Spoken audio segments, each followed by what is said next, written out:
Crafters, I had a one-on-one session with Dorothy today, and it was really exciting. And I wanted to share this training session with you to know what really happened. She came with a Coolinbo machine. Honestly, this is my first time of hearing about this machine. Yeah, Coolinbo. Aside like at I think there's a new addition to the plotting or cutting family, if I should put it that way. Yes, initially we couldn't start operating with it immediately, so we rely solely on the Cricut machine. I mean, Cricut machine happens to be the mother of all crafts. Yes, you can disagree with me, but yeah, it's a fact.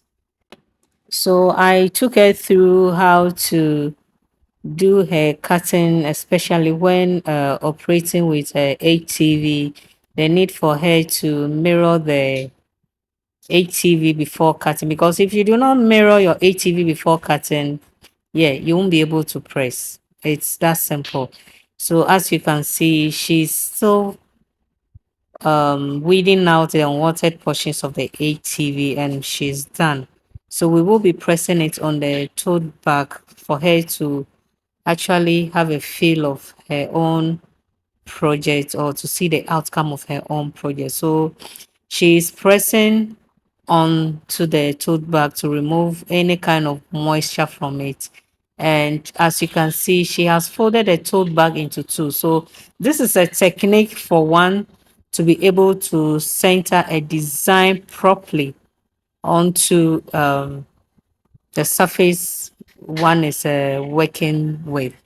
So the same thing will be done to the ATV to be folded into two. The upper part will be pressed for her to place it onto the tote bag, so that the design or the cutout is well centered. Not that it will go left or right. No, it will be centered, not in the middle, but then the um, design is evenly distributed onto the tote bag. So that is what we are doing. The heat has been put onto the ATV, and she's peeling it, and it's a hot peel. And she was really excited. It's unfortunate I couldn't capture this that moment for you to see, but she was really excited that she's been able to press or design something to press onto a tote bag, which she will hold and say, yes, I did it myself. So that is the joy that comes when you are able to craft something for yourself. So the second design has been done, and we will be giving it a last press so that you see the outcome. Honestly, we couldn't capture everything. We did something on a mug, no, a glass, a wine glass, and the other one was a flask, but a very small flask, if I should call it that way, or maybe a tumbler, but very small.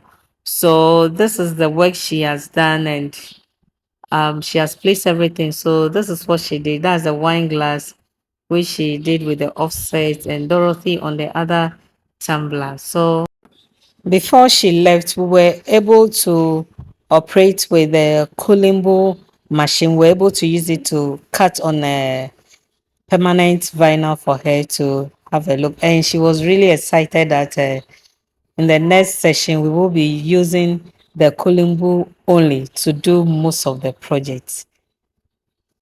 So there you have it. This is some of the work she did. That's a wine glass, a tumbler for you to.